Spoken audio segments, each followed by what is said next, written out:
Bonjour à toutes et à tous, vous êtes bien sur Derrière le Sport pour une nouvelle vidéo. Aujourd'hui pas de Formule 1, une vidéo en détente football, ça faisait longtemps et on va parler des plus gros chokes de l'histoire du football. C'est un concept que j'ai vu sur YouTube il n'y a pas longtemps et ça m'a pas mal inspiré et donc voilà, on va revenir sur les plus gros chokes. Alors pas dans l'ordre, il n'y a pas de classement des chokes, on va juste faire une liste et ensuite vous déciderez de l'ordre dans les commentaires. N'hésitez pas non plus à me dire ce que j'aurais pu oublier dans les commentaires, à liker la vidéo, à la partager pour qu'on soit toujours plus nombreux et quant à nous, on peut commencer la liste. Et on va commencer par le match qui m'a inspiré cette vidéo, c'est Barça-PSG, la remontada. Oui, la remontada, mais aussi l'immense choke des Parisiens, parce qu'il faut le dire, il y a certes la remontada, mais ça s'est passé là surtout, parce que quand tu gagnes le match aller 4-0, et ben normalement t'es à l'abri. T'as statistiquement 100% de chances de te qualifier au match retour. Et t'as fait un match où tu leur as marché dessus. T'es pas censé avoir peur de ce Barça-là. Di Maria a fait un match de fou. Cavani a fait un très bon match. Kimpembe a pocket Messi comme rarement.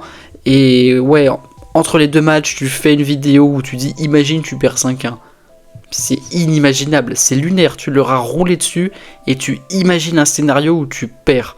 Et c'est ce qui va se passer et dès les premières minutes, on sent que le PSG est très fébrile, notamment le premier but avec le cafouillage dans la surface. Et ouais, ensuite il y a le deuxième but du Barça aussi, le CSC de je sais Kurzawa ou Marquinhos, je sais plus.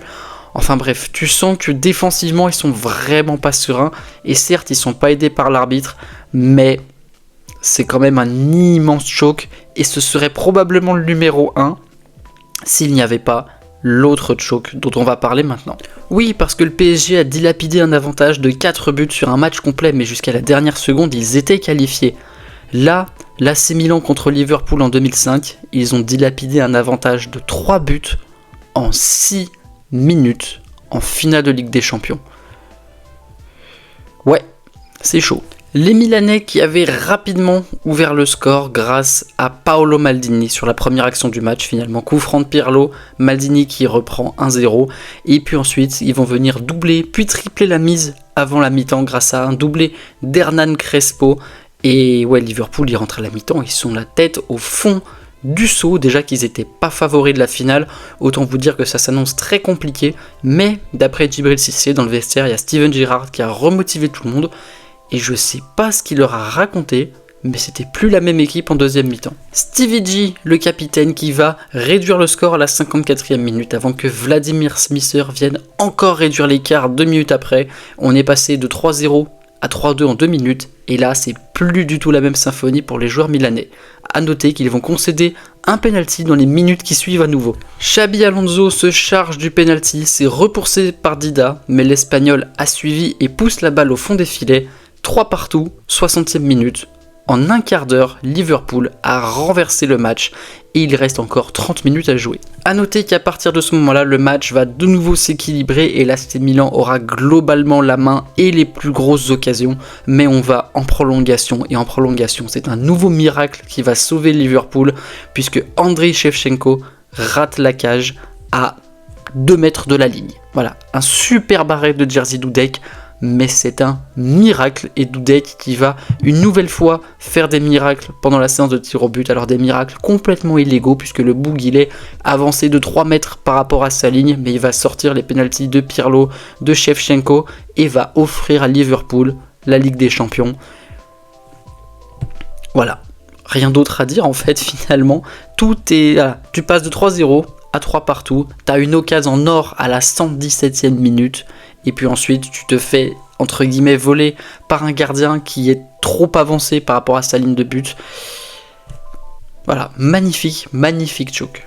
Allez, on va encore s'en faire 3 en Ligue des Champions et 3 qui sont quand même assez similaires. On commence par Barça Liverpool dans la saison 2018-2019, le Barça qui remporte le match aller 3-0 au Camp Nou avec le sublime coup franc de Lionel Messi et le Barça qui a l'occasion de mettre le 4e à la toute fin du match, mais Dembélé qui va faire une frappe, mais oh là là.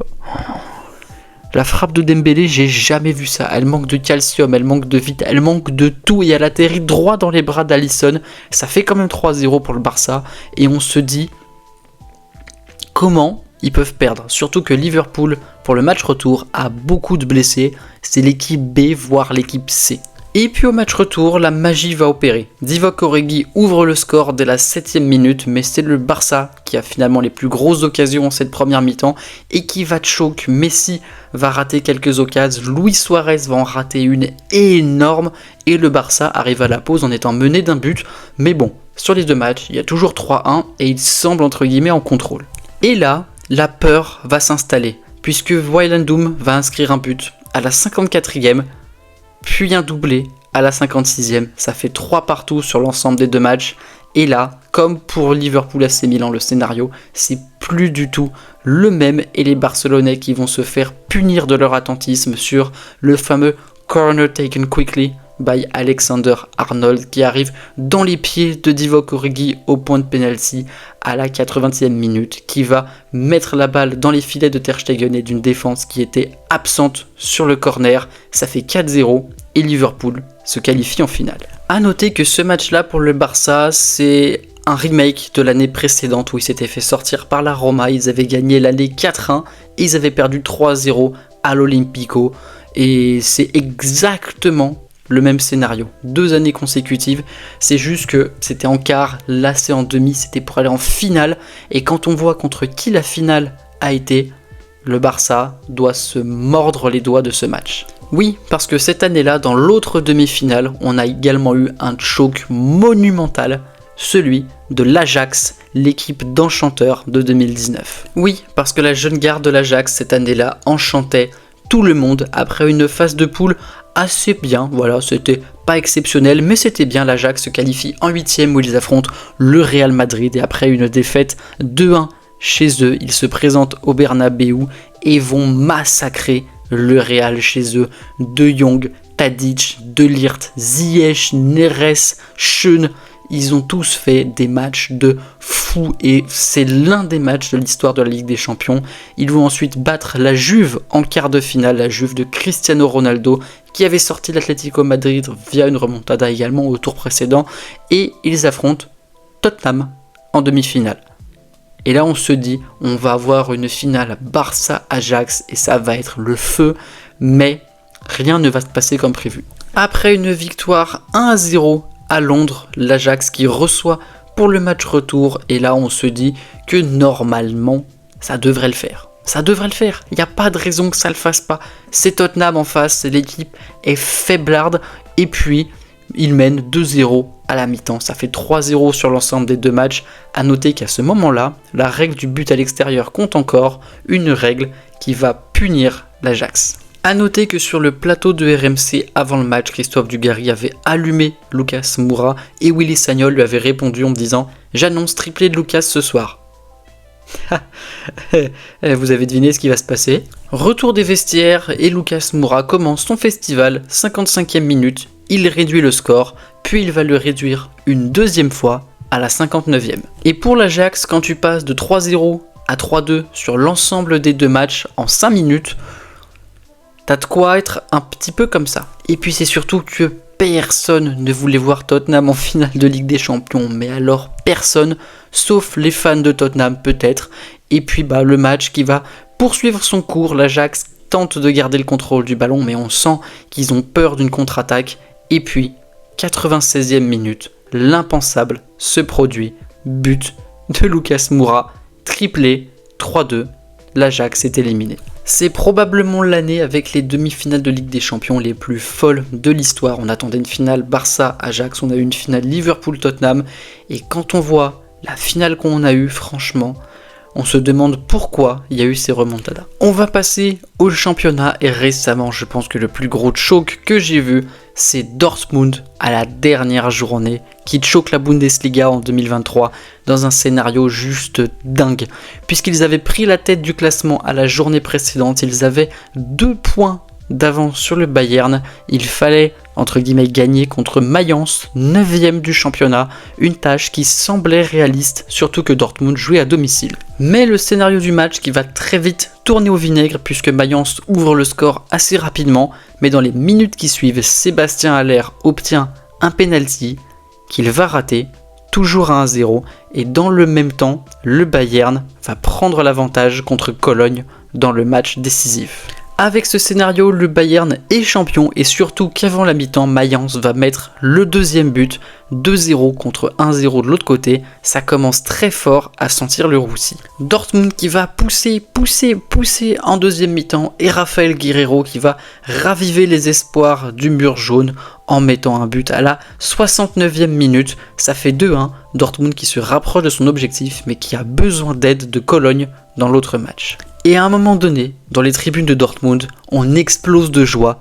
Cologne vient d'égaliser contre le Bayern à la 80e minute. Il reste 10 minutes et Dortmund est champion, mais doit marquer pour se mettre à l'abri. Et ce qui devait arriver arriva, le Bayern va trouver l'ouverture contre Cologne grâce à Jamal Musiala à la 89e minute, redonnant l'avantage aux Bavarois, tandis que Dortmund, malgré une flopée d'occasions, ne parvient pas à mettre un deuxième but. C'est finalement Niklas Süle qui va égaliser à la 96e, il reste quelques minutes à jouer et malgré des nouvelles occasions qui sont moins franches que les précédentes, Dortmund qui ne parvient pas à trouver l'ouverture et qui va perdre la Bundesliga à la différence de but.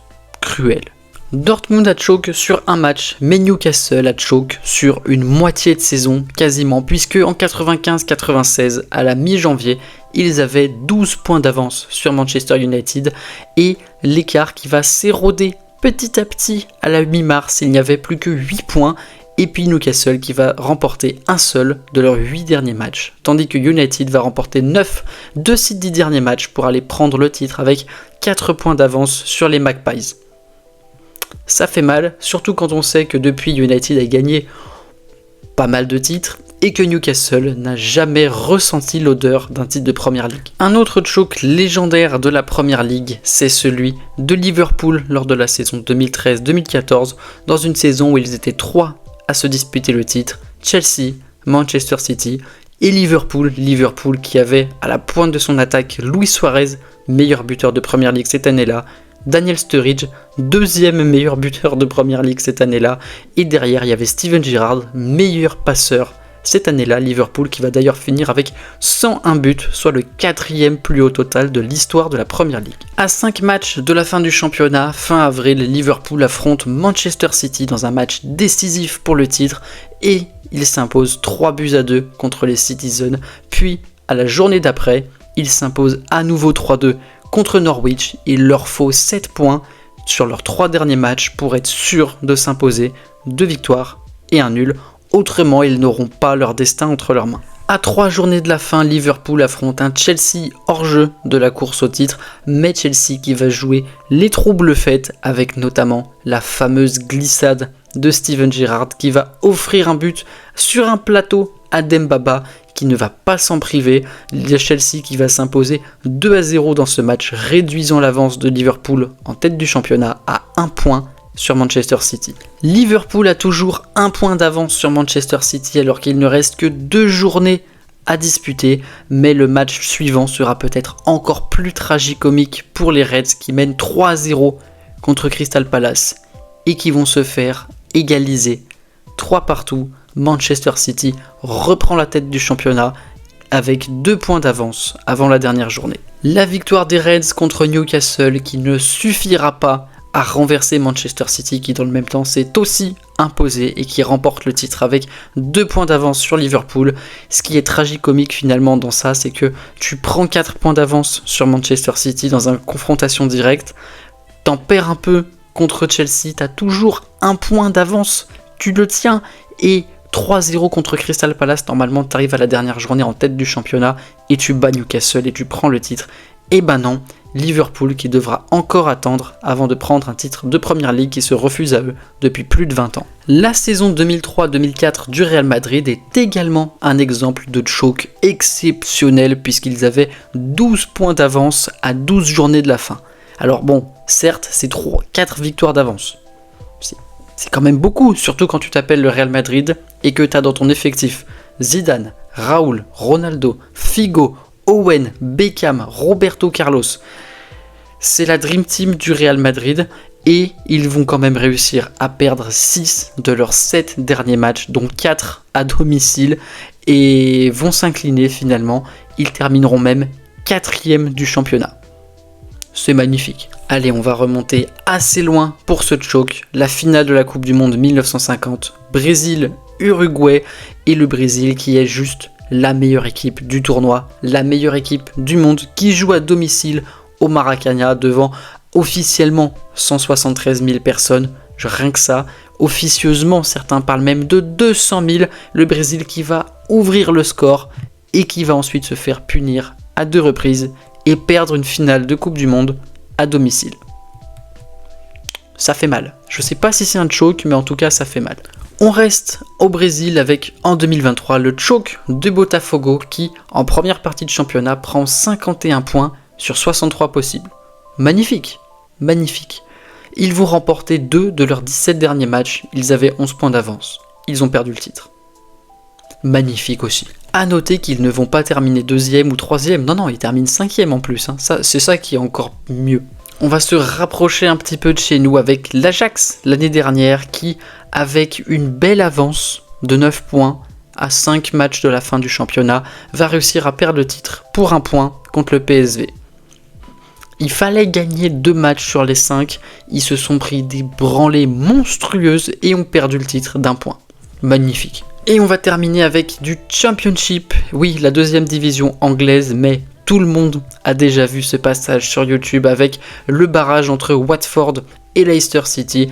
Penalty pour Leicester à la dernière minute du temps réglementaire et arrêt du gardien de Watford, double arrêt même, et sur la contre-attaque de Watford, Troy Deeney qui va mettre le but qui fait monter Watford en première ligue. Juste sublime choke du joueur de Leicester, vraiment magnifique. Après, quand on connaît le destin des 2 équipes en première ligue dans les saisons qui suivent, Watford va vite redescendre et Leicester va aller la gagner. D'un côté comme dans l'autre, ça reste quand même un très beau choke. Et pour vous, quel est le plus beau choke de l'histoire du football? N'hésitez pas à me le dire en commentaire, n'hésitez pas aussi à me dire ceux que j'aurais pu oublier. Je sais que j'ai pas mentionné le Leverkusen en 2002, qui pourtant réussit à choke la Bundesliga, à choke la Coupe d'Allemagne et à perdre la finale de Ligue des Champions. Puis il y a Michel Ballack qui va également perdre la finale de Coupe du Monde avec l'Allemagne contre le Brésil. Voilà, ça par exemple je ne l'ai pas mis, mais c'est vrai que ça aurait pu faire partie de la vidéo. Donc voilà, n'hésitez pas à me dire ceux que j'aurais pu oublier en Ligue 1 ou dans des championnats peut-être même un peu plus méconnus. N'hésitez pas également à liker la vidéo, à la partager et à vous abonner pour ne rien manquer des prochaines, à vous abonner également à mon Insta et à mon TikTok qui sont dans la description. Et quant à nous, on se dit à très vite pour une nouvelle vidéo. Ciao ciao.